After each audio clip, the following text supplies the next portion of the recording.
Olá pessoal, tudo bem? Aqui é a professora Jéssica. Então vamos para mais uma aula, um momento de leitura, de discussão sobre o Uruguai. Hoje então nós partimos para análise, para leitura de alguns trechos da obra, para nós pensarmos tudo que nós trabalhamos no último momento, né, nos slides, sobre contexto histórico, sobre objetivos do autor com essa obra, né, e como ela se constitui em aspectos formais, estéticos. Então, só para nós relembrarmos, né, ela é uma epopeia. É uma epopeia que segue muitas normas tradicionais, porém ela possui inovações estéticas que vão ser bem marcantes para novos moldes que virão depois. Então, os versos são decassílabos, mas diferente da epopeia tradicional, eles não têm rimas. Eles são versos brancos. Então, essa narração sem rimas já vai ser com o tempo substituída pelo romance, né? Vai ser esse processo de adaptação. O fato de serem versos brancos sinaliza também um tempo, uma evolução.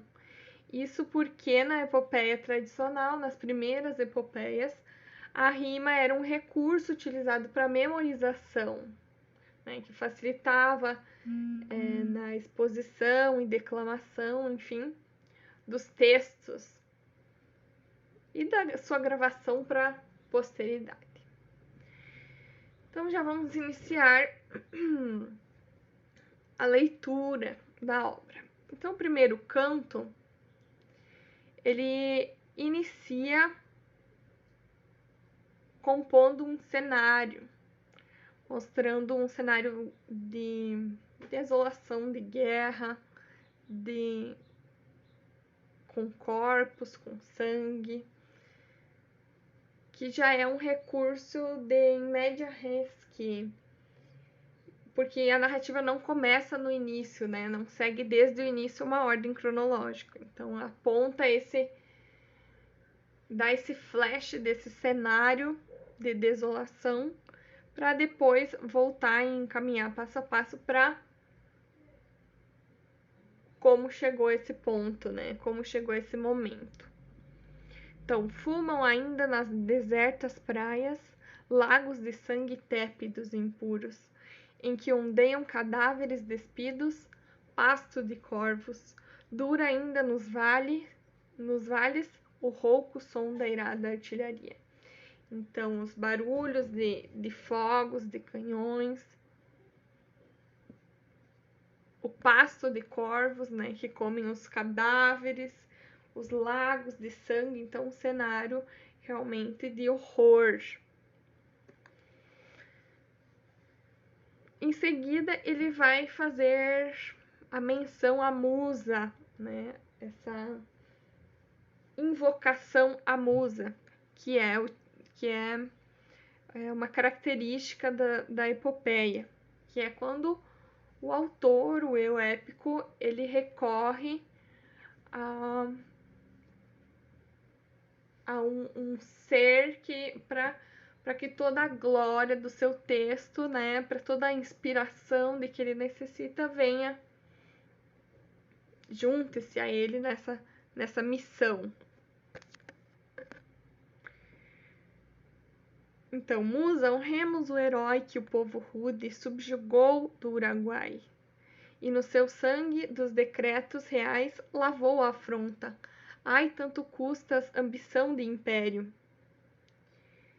E vós, por quem o Maranhão pendura, e aqui vai ser a dedicatória dele, dessa epopeia, que vai ser ao Francisco Xavier de Mendonça Furtado, que é irmão do Marquês de Pombal. Ou seja, aí já demonstra a sua fidelidade e o seu olhar à figura do Marquês de Pombal, né? Então ele vai dizer: e vós, por quem o Maranhão pendura, rotas, cadeias e grilhões pesados, heróis e irmão de heróis, saudosa e triste, se ao longe a vossa América vos lembra, protegei os meus versos. Possa, entanto, acostumar ao voo as novas asas em que um dia vos leve. Então, que esses feitos dos portugueses que são narrados aqui e a narrativa, né, a obra como um todo, possa criar asas, voar e permanecer com o passar dos anos, com o passar do tempo, na memória, né, no imaginário das pessoas. Esse é o que ele deseja.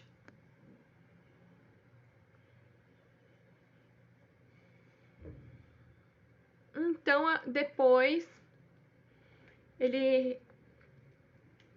o eu épico ele vai se voltar para o acampamento dos portugueses nessa preparação que antecede a guerra, a batalha, né? Então, aqui nesse trecho já consta, eu não sei se vai dar para ver bem aqui pelo vídeo, mas eu também vou anexar esse documento. Apesar de vocês terem o texto original, eu vou anexar esse documento, que são partes que eu selecionei que são importantes, né? Então, para vocês terem e acompanhar. Então, nesse trecho próximo que eu selecionei, vai tratar da figura, de uma das figuras principais do texto, que é o general, né? Que seria Gomes Freire de Andrade. E observem como no decorrer de todo o texto o general vai ser nomeado e chamado sempre com elogios, com características que o tornam glorioso, ilustre, esperto. Nesse caso, o nosso general, né, para mostrar esse lado humano de povo que ele possui, né, de coletividade. Então, o nosso general, sem que chegassem as conduções que há muito tempo espera, ele está cuidadoso e triste. Muitas coisas há um tempo revolvia no inquieto agitado do pensamento. Então, diferente de muitos outros que estavam no campo de batalha prontos para uma guerra, né, prontos, ferozes para enfrentar essa batalha, a postura dele é de pensamento, de pensar, né, de pesar, porque ele sabe que vai ocorrer uma matança, né.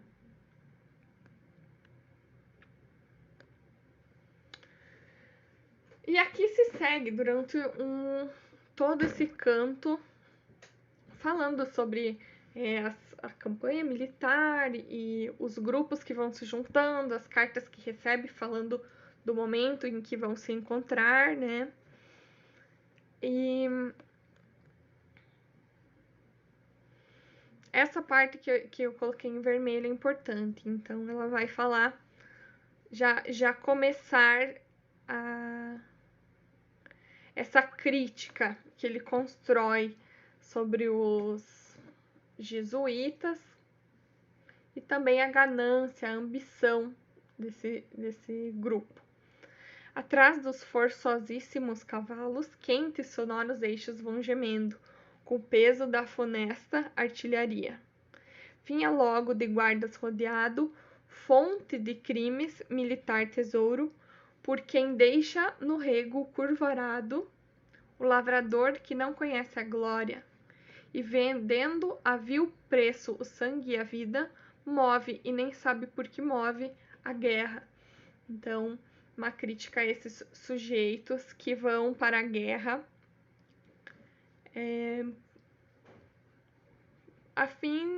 por fins de lucro, né? Ou que vendem coisas para guerra, para comércio, sem pensar nas vidas que vão ser ceifadas. E aqui, em um momento de descontração, que estão todos à mesa, se pede para o general explicar os motivos, né, da guerra. Então, pedia que do princípio lhe dissesse as causas da nova guerra e do fatal tumulto.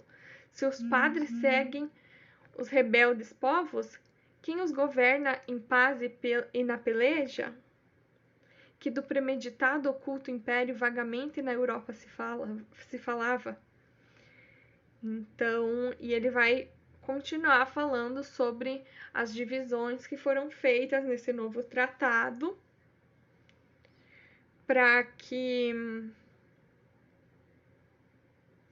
vossa fica colônia e ficam nossos os 7 povos que os bárbaros habitam naquela oriental vasta campina, que o fértil Uruguai discorre e banha. Quem podia esperar que uns índios rudes, sem disciplina, sem valor, sem armas, se atravessassem no caminho aos nossos, e que eles disputassem o terreno? Então aqui há um certo tom de menosprezo aos indígenas por não terem tanto poder de armas, não serem tão modernos, né? Não terem valores parecidos com os europeus, que eram o que eles consideravam como os valores corretos, os únicos valores, né? Aquele eurocentrismo que em muitos aspectos perdura depois de séculos.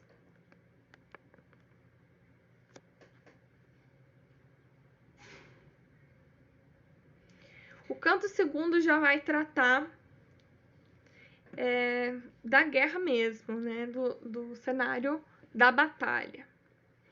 Então, em um certo momento, o general vai notar que é um terreno assim propício para uma guerra, e Menezes, que é um outro personagem, ele vai falar que nestes desertos encontramos mais do que se esperava, e me parece que só por força de armas poderemos inteiramente sujeitar os povos. E o general Gomes Freire de Andrade vai responder: torna-lhe o general, tentem-se os meios de brandura e de amor. Se isso não basta, farei a meu pesar o último esforço. Ou seja, ele procura no primeiro momento, formas pacíficas, né? Mandou dizendo assim que os índios todos que tinha prisioneiros no seu campo fossem vestidos de formosas cores que a inculta gente simples tanto adora. E aqui vejo o tratamento sobre os indígenas, né, considerados pessoas incultas por adorarem adereços coloridos, como se fossem menos por isso. Abraçou-os a todos, olha, como filhos, né, como se ele fosse o pai de todos. E deu a todos liberdade, alegres, vão buscar os parentes e os amigos. E a uns e a outros contam a grandeza do excelso coração e peito nobre do general famoso Invicto Andrade. Então, a benevolência desse sujeito, né? Vejam como se constrói a imagem dele como um líder completamente pacífico, benevolente, amigo, gentil. Como se toda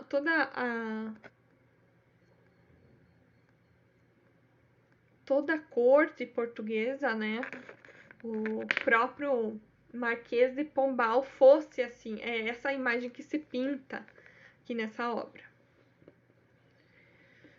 E aí desce para o campo onde os soldados estão, 2 indígenas que vêm desarmados, mas vêm com penas coroadas e cercadas de penas as cinturas e os pés, os braços e o pescoço. Um entra sem sinal de cortesia, que é o cepé. Porém, Cacambo fez, ao seu modo, cortesia estranha, e começou.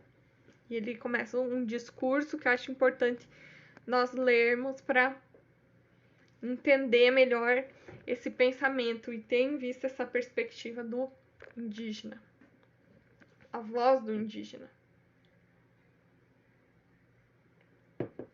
Que aqui vai ser o seu ponto central. Ó general famoso, tu tens à vista quanta gente bebe do soberbo Uruguai, à esquerda margem. Bem que os nossos avós fossem despojo da perfídia da Europa, e daqui mesmo, com os não vingados ossos dos parentes, se vejam branquejar ao longe os vales, eu, desarmado e só, buscar-te venho. Tanto espero de ti, e enquanto as armas dão lugar à razão, Senhor, vejamos se pode salvar a vida e o sangue de tantos desgraçados. Muito tempo pode ainda tardar-nos o recurso com o largo oceano de permeio, em que os suspiros dos vexados povos perdem o alento. O dilatar-se a entrega está nas nossas mãos, até que um dia, informados, os reis nos restituam a doce antiga paz. Se o rei de Espanha ao teu rei quer dar terras com mão larga, que lhe dê Buenos Aires e Correntes e outras que tem por estes vastos climas, porém não pode dar-lhes os nossos povos. As campinas que vês e a nossa terra, sem o nosso suor e os nossos braços, de que serves ao teu rei? Aqui não temos nem altas minas, nem caudalosos rios de areias de ouro. Ou seja, ele está falando que não tem nem ouro, nem praia que os aproxime, né, das naus, dos caminhos marítimos. Essa riqueza que cobre os templos dos benditos padres, fruto da indústria e do comércio, da folha e peles, é riqueza sua. Então é do comércio, não vem nada daquele local, né, daquele terreno.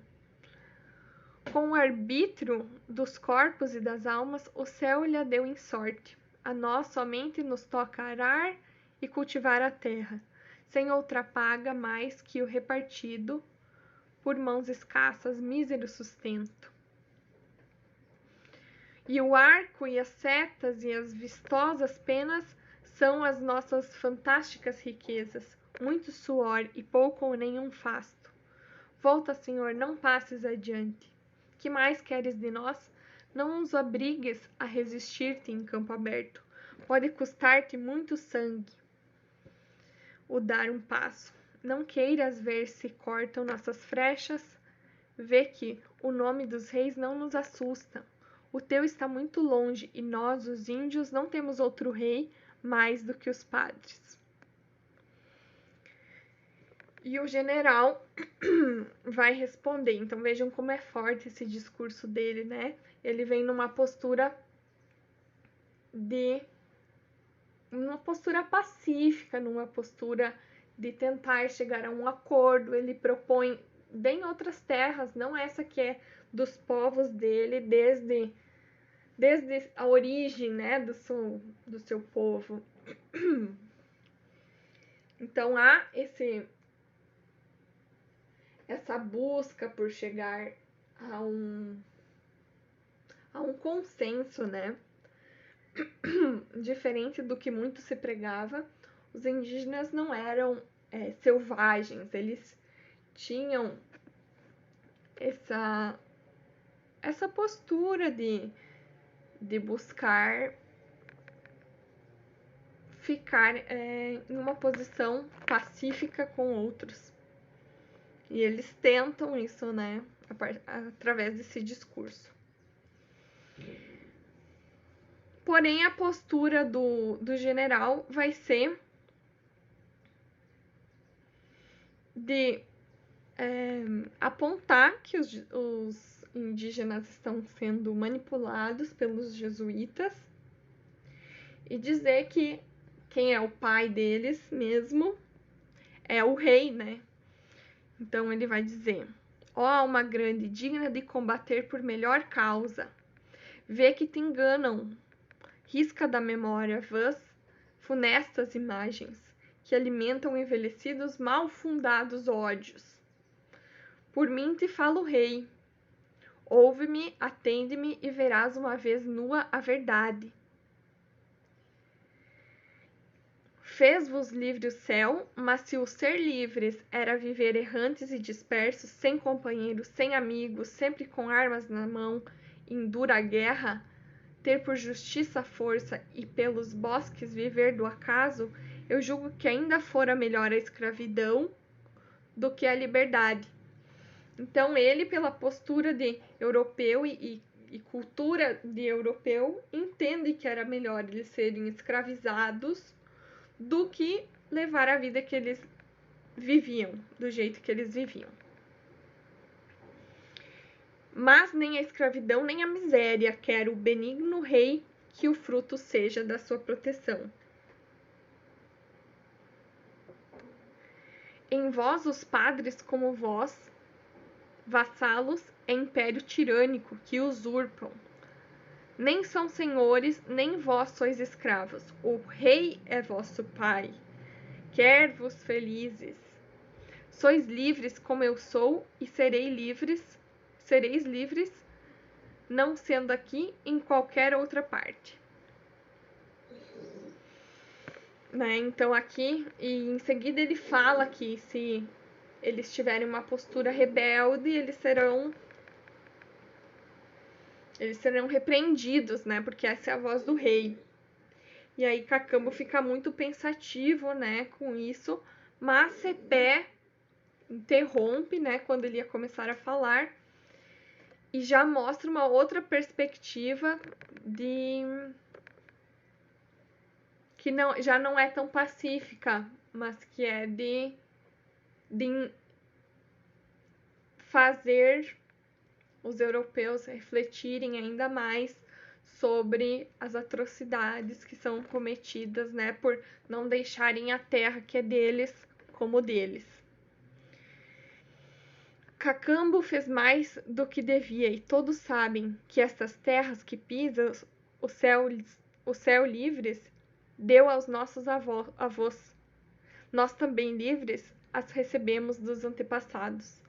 Livres as hão de herdar os nossos filhos. Desconhecemos, detestamos julgo, que não seja o do céu por mão dos padres. Então, eles detestam qualquer julgo que não seja aquele vindo do céu. E aqui é essa perspectiva de que a voz dos padres é aquela voz que vem de Deus. Então, a voz dos padres não seria por eles, né, mas sim pelo que interessa a Deus, pela providência divina. Enfim, quereis a guerra e tereis guerra. E aí se finda esse diálogo e o general ainda complementa: podeis partir-vos que tendes livres o passo, e presenteia esses dois guerreiros com espadas adornadas com ouro, prata e outros adereços coloridos, para novamente mostrar como esse general é benevolente e quer, né, manter a paz. Porém, se discordam dele, ele já não quer mais paz nenhuma. E aqui, então, adiante, né, se fez a trombeta o som da guerra, vai ter o momento da guerra. E saltam índios, saem índios assim de lugares camuflados e né, fazem uma emboscada. E nessa parte do texto vai ter diferentes focos em momentos específicos. Por exemplo, um deles é quando introduz o personagem Baldeta, que vai dizer assim do Baldeta: gentil mancebo presumido e nécio, a quem a popular lisonja engana, vaidoso pelo campo discorria, fazendo ostentação dos seus penachos, impertinente de família escura, e escura nesse sentido é de obscuro, que não se sabe a sua origem completa, já que foi criado só pela mãe, mas que tinha o favor dos santos padres. Contam, não sei se é certo, que o tivera a estéril mãe por orações de Balda. Então, o benevolente Balda, né, rezou para que a mulher engravidasse, que era o pretexto que eles usavam, né, para ter relações sexuais com as mulheres, né, que eles não falavam isso, mas o próprio nome dele, Baldeta, já insinua isso. E logo, diante do armamento, do poderio europeu, os índios não conseguiram, né, com essa batalha e fugiram. Os índios fugitivos, tão depressa, cobrem o campo, os mortos e os feridos, e por nós a vitória se declara. Então, se finda. E o Baldeta, na cena seguinte, ele, com toda essa pompa, né, de estar participando da guerra, mostrando seus penachos, ostentando numa postura de soberba, de snob. O primeiro confronto, quando um dos guerreiros, dos soldados, olha para ele, ele se amedronta e foge para sua aldeia novamente. E aí tem um trecho bem forte e que descreve com detalhes a cena de ação. É confronto de Cepé contra um governador, né, um espanhol. Então aí vai demonstrar tudo como ocorre, né, esse confronto, que primeiro com lança e ele já ferido, Cepé já ferido, não consegue, acaba sendo arrastado pelo cavalo e já fragilizado. No fim aqui desse trecho vai conter uma informação importante, uma alusão, em que vai se contar como aconteceu, né, a derradeira morte. Com a pistola lhe fez tiros aos peitos. Era pequeno o espaço, e fez o tiro no corpo desarmado, estrago horrendo. Viam-se dentro pelas rotas costas palpitar as entranhas. Então era uma imagem de horror, né, de sangue, de pavor realmente, porque fez um grande estrago no corpo de Cepé. Quis 3 vezes levantar-se do chão, caiu 3 vezes, e os olhos já nadando em fria morte, lhe cobriu sombra escura e férreo sono. E essas 3 vezes nós podemos associar as 3 vezes que Jesus também, né, vacilou quando estava carregando a cruz. Então essa relação de 2 heróis que representam, né, seu povo, que servem a um princípio, a um objetivo maior que eles, de salvar o seu povo mesmo. E que se transforma em figuras de heróis, né, de representantes de seus povos.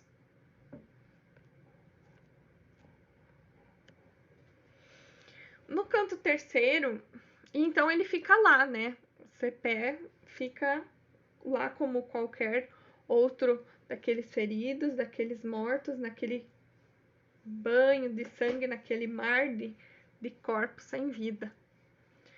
O canto terceiro, então, vai falar de depois que acontece, quando os soldados já retornam ao seu acampamento, montam um acampamento, e se o foco vai novamente ao general. Ao som das caixas, descontente e triste, marchava o general. Não sofre o peito compadecido e generoso à vista daqueles frios e sangrados corpos, vítimas da ambição de injusto império. Então ele vê essa ambição desse injusto império como, né, a mão do jesuíta que faz dos indígenas marionetes. E ele fica triste com isso. Depois vai ter uma cena que também é bem conhecida, que é quando o Cacambo sonha com o Cepé, que já morreu, né? Então, no perturbado e interrompido sono, talvez fosse ilusão, se lhe apresenta a triste imagem de Cepé despido, pintado o rosto no temor da morte, banhado em negro sangue, que corria do peito aberto, e nos pisados braços ainda os sinais da mísera caída, sem adorno à cabeça. Então, sem nenhum daqueles elementos, né, daqueles adornos que o identificava como um guerreiro do seu povo. E esse Cepé vai fazer um alerta ao Cacambo, né, que o inimigo está à espreita, está próximo, que ele precisa correr e tomar uma atitude.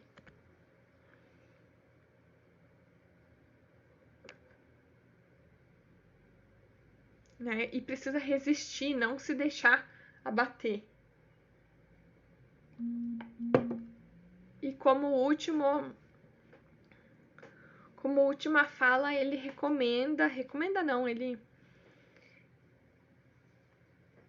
ele fala para o Cacambo atear fogo no acampamento dos soldados europeus. E assim ele faz. E vai se seguir, né, a descrição dele, a narração dele cometendo essa ação. E em seguida ele olha para trás e a comparação a Ulisses, né? Ulisses de outra epopeia, da Odisseia, que, vaidoso da ruína que causara, viu abrasar de Troia os altos muros. Né? Então, assim como Ulisses, que foi um herói de uma epopeia, Cacambo olha e se alegra com o seu feito.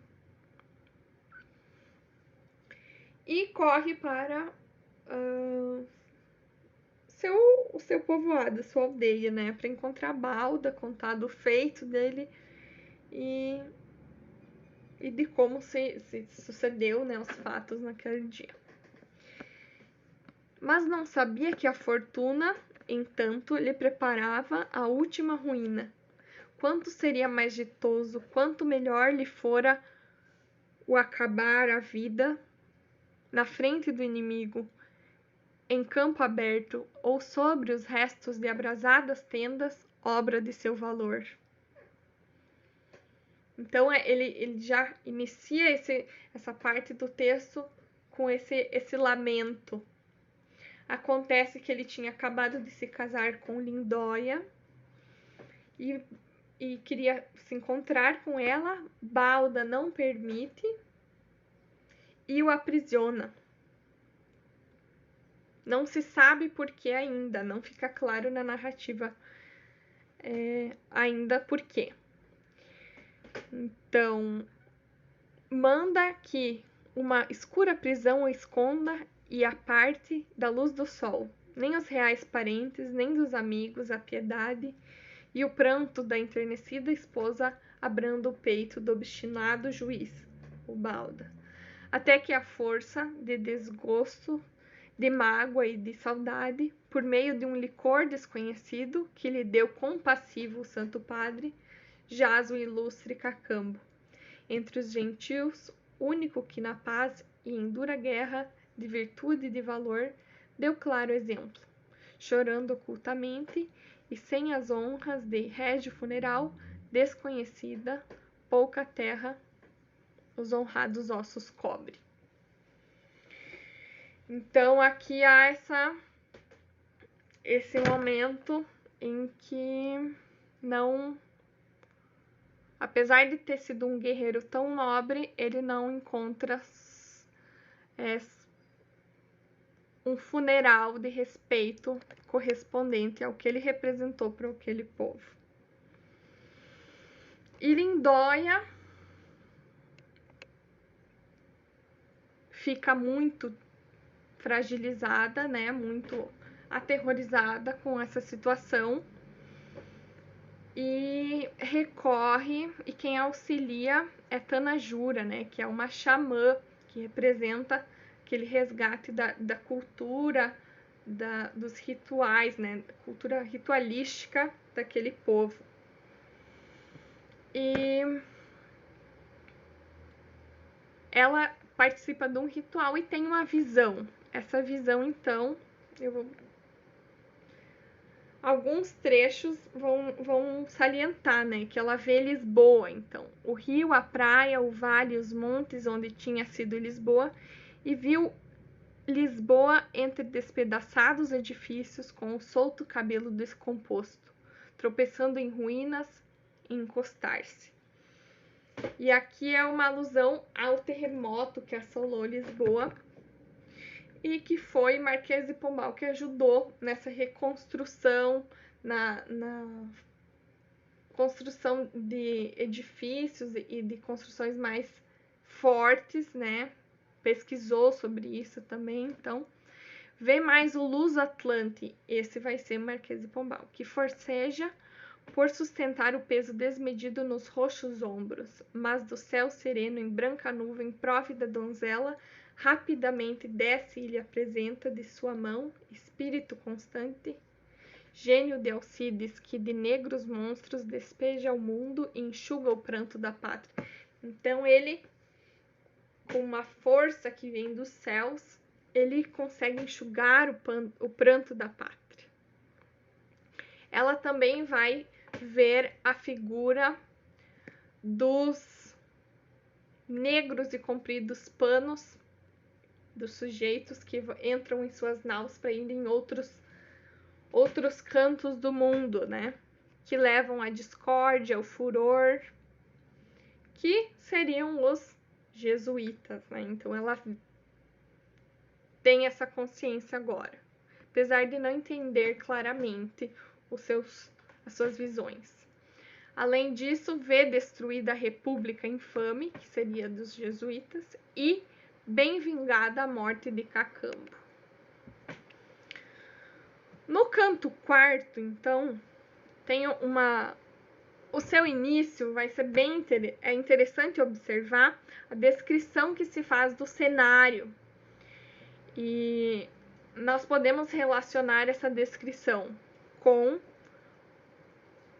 as próprias descrições típicas do arcadismo, né, daquele cenário campestre, de contato com a natureza, de tranquilidade do campo, quanto com a valorização da fauna, da flora local, né, do Brasil, que vai se intensificar lá na primeira fase do romantismo, que vem logo em seguida, né? Então aqui já se pincela esse olhar para as belezas do Brasil.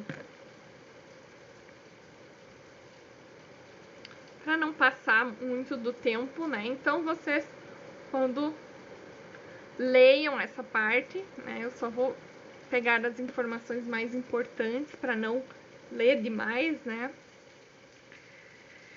Então, e aqui vai se ficar explícito o porquê do Balda matar o Cacambo, né? O plano dele era que Lindóia se casasse com Baldeta para segurar-lhe o posto e a régia autoridade de Cacambo, então passar essa autoridade para Baldeta. Aí, esse outro fragmento se traz o irmão Patusca, que é um outro jesuíta que tinha naquela comunidade.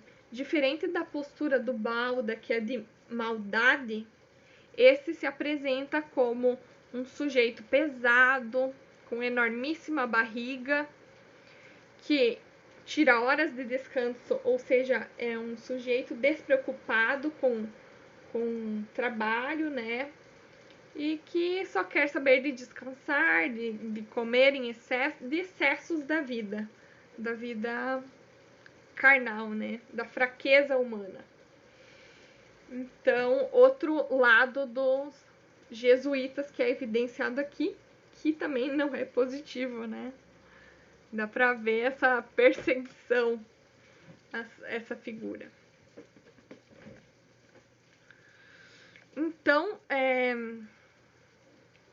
um grande grupo e vários povos se reúnem para comemorar esse casamento e a noiva não aparece. Então, quando vão em busca dela, Caitutu, que é seu irmão, ele encontra ela dentro do bosque,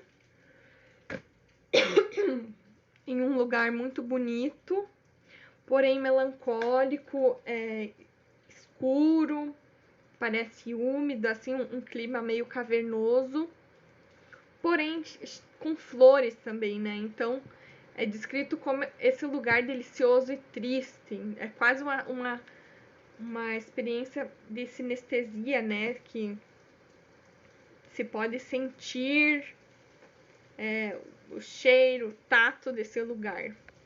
Esse lugar delicioso e triste, cansada de viver, tinha escolhido para morrer a mísera Lindóia. Lá reclinada, como que dormia, na branda relva e nas mimosas flores, tinha a face na mão e a mão no tronco de um fúnebre cipreste que espalhava a melancólica sombra. Mais de perto, descobrem que se enrola no seu corpo verde serpente, e lhe passeia e cinge pescoço e braços, e lhe lambe o seio. E aí, apesar de Caitutu conseguir dar uma flechada na serpente e acertar a sua cabeça, já era tarde, porque Lindóia já tinha escolhido esse destino. E aí a descrição dela é bem conhecida. Ainda conserva o pálido semblante, um não sei que de magoado e triste, que os corações mais duros enternece. Tanto era bela no seu rosto a morte. Então esse é o fim de Lindóia. Quando se retorna com o corpo da Lindóia, esta também vai sofrer o mesmo mal de Cepé e Cacambo na sua morte. Um desamparo total. Desamparada na espessura, exposta às feras e às famintas aves, sem que alguém se atrevesse a honrar seu corpo. Então, o indígena é desapropriado e não tem um espaço nem embaixo da terra que seja seu verdadeiramente. Eu acho isso muito forte nesse texto. A outra indígena que a gente tem conhecimento também, que aparece, né, na narrativa com certo foco, é a Tanajura, que é condenada como se fosse culpada pela morte da Lindóia. E essa também tem um destino que não é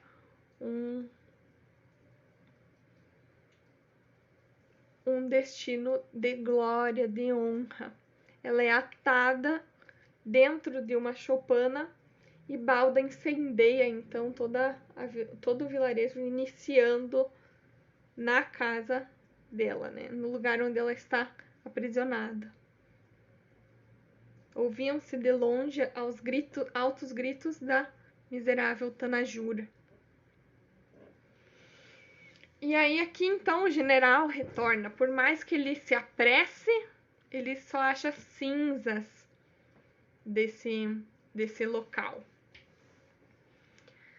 Um deserto onde há pouco era a cidade, tinham ardido as míseras choupanas dos pobres índios e no chão caídos fumegavam os nobres edifícios, deliciosa habitação dos padres. Então é esse cenário que o general e os soldados encontram quando adentram o território daquele povoado. E ao entrar na igreja, né, no templo,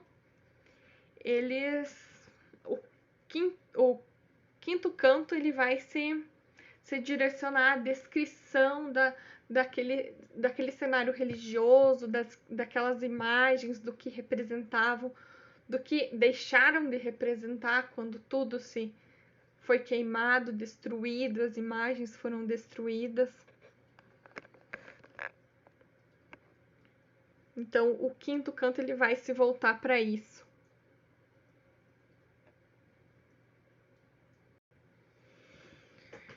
E quando eles encontram então os padres, todos os dois estão em trajes de caminho, então querendo fugir, né, se preparando. Que mansamente do lugar fugiam, desamparando os miseráveis índios, depois de expostos ao furor das armas. Então, o primeiro sinal de confronto em que eles estão juntos, eles fogem, eles largam a briga na mão apenas dos índios, né, que tanto orientaram. Então, entra no povo e ao templo se encaminha o invicto Andrade, o general. E generoso, então, invicto e generoso. Entanto, reprime a militar licença e a todos com a grande sombra ampara, alegre e brando no meio da vitória. Então, ele reprime os que estão com armas em punho, em roda o cercam. Nem se enganaram, procurando abrigo, chorosas mães e filhos inocentes e curvos, pais e tímidas donzelas, sossegado tumulto e conhecidas as vis astúcias de Tedeu e Balda, cai a infame república por terra.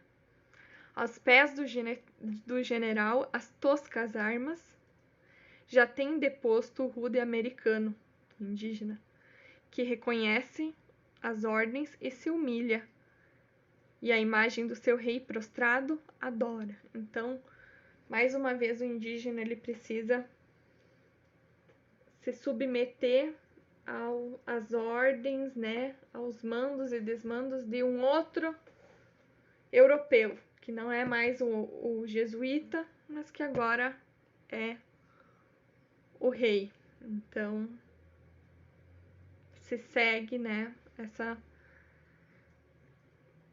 essa sina do indígena.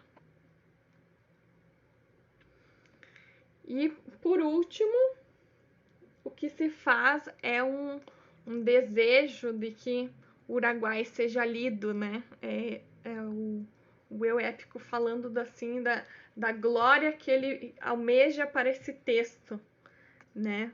Tu vive e goza a luz serena e pura. Não receei chegar desconhecido àquela areia, ali de fresco entre as sombrias murtas. Leva de estranho céu sobre ela espalha.